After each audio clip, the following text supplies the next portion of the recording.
All right, Bitcoin is taking the market by storm and causing controversy and uncertainty the world over. Could Bitcoin be the death of the dollar? Former U.S. Congressman and presidential candidate Ron Paul is here with his take in a first on Fox Business interview. It is great to have you back on the show, Congressman. What do you think of Bitcoin?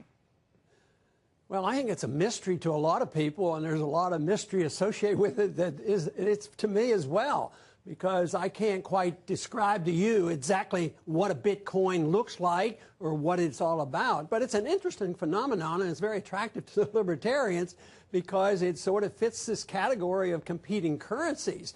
But, you know, if we have a replacement for the dollar, it'll be because somebody at the Federal Reserve destroyed the value of the dollar, and therefore something has to take its place. And, you know, if you look at the last 100 years, the Fed's been working on it. Yeah. About 98% of the value of the dollar is gone. Especially lately, they've been working really hard on it. You were quoted as saying that you thought that Bitcoin could be the destroyer of the dollar. Did you say that? What did you mean by that? Well, I think there was a little bit lost in the translation there because there was a lot of ifs, ands, and buts and maybes in there. But if the dollar goes down, if the Fed really causes a panic out of the dollar, which we had in 1979, but it required interest rates up to 21% to save the dollar. But if you have a rush out of the dollar, which I anticipate will happen, to what degree and what will happen, we don't know. Yeah. But if Bitcoin is out there and gold is out there, it can be a participant in bringing down the dollar. You know, there will be a momentum in a certain direction. So, but we don't even know about Bitcoin. That doesn't have a very long history. I like the history of gold, of course, because it's a little bit longer. But if the Bitcoin fits the bill and there's no fraud involved, I think, yes, it can be a participant, and there'll be other currencies similar to this, I think, as time goes on. Well, the thing that surprised me the most was the sort of the acceptance by Bernanke, not saying, you know, that this was a terrible thing. He was saying, oh, this sounds pretty good. We have to consider this as a possibility. He was much more adamant when I asked him about gold. He said, absolutely not. Yeah. Gold is not money, but maybe Bitcoin is. And I just wonder whether it is less threatening to the central bank, and that makes me think about what's going on with Bitcoin. Do you think it's really less threatening, Bitcoin, though? Because, I mean, what's really interesting about it is that the government has control more or less over the dollar. I mean, like you're saying, they could lose control through their own actions, but for now, you know, they're trying to manage the value. They seem to have no control over Bitcoin so far, and I can't imagine they're going to let it remain that way. Yeah, and that's why, you know, governments are notorious in demanding total monopoly over money and credit. So that it raises a lot of questions on what's going on here. We do know that these blockchains that are recorded tell us where this money goes and how much money it is. And the feds didn't have any trouble tracking down the drug dealers that were dealing in Bitcoin. So I think there's a lot to be learned about this. But in my own mind, I just have trouble believing that this will be the money of the future. It may be an interim money. It may work better than I think, and who knows what will happen. But for some reason, the history of money shows that people like to see something and touch something and understand something. It's pretty hard. They do. But if you think about the origin of fiat money, you know, I mean, in the beginning, it was ridiculous. Rather than trading something that was of actual value, you've got something that's just a symbol.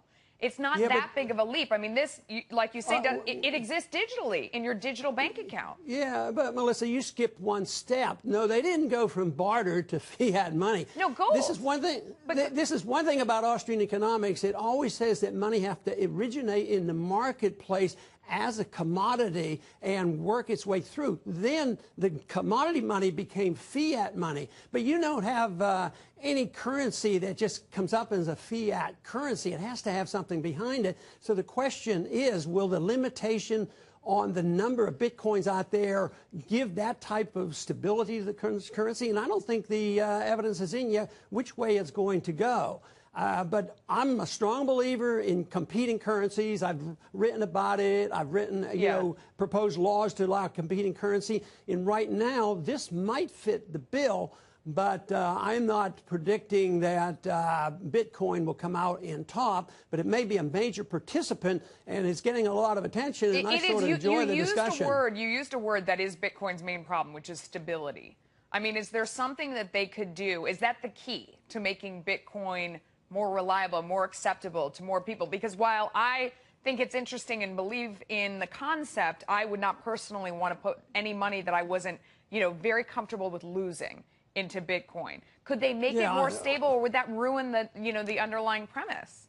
I think they face a major problem because, metals are a little bit different than this, but it wasn't so stable the other day, when the Chinese announced that they weren't going to allow the Chinese to use Bitcoins, and what did it do? Go down $200 or $300, which was a big percentage.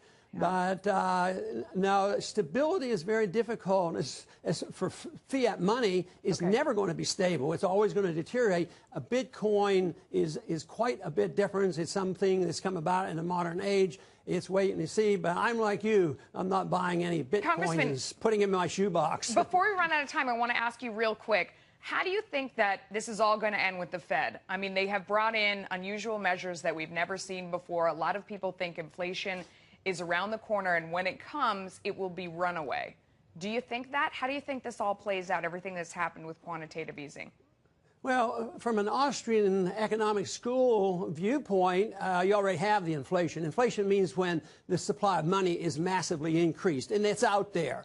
Now, the velocity is subjectively determined. It hasn't started to circulate. They have no control over that. So even if they quit, let's say the conditions are such they think they could quit the quantitative easing, there's still so much out there, they can't predict what would happen. So the price inflation, which is a secondary consequence of monetary inflation, is yet to come. No, I think we're in for big trouble, because even if they give a token little cutback on quantitative easing, it's going to panic the markets. And if you get somebody like Yellen in office and they're trying to do that, she is bolder than the rest of them have ever been. So she will not hesitate, and that's the only tool left for stability in the economy and economic growth is you print more money, and you print more money along with government spending more money.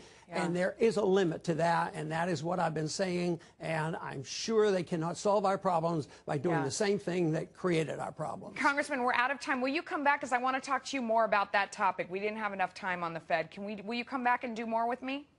I'll be glad to. All right, thank you so much.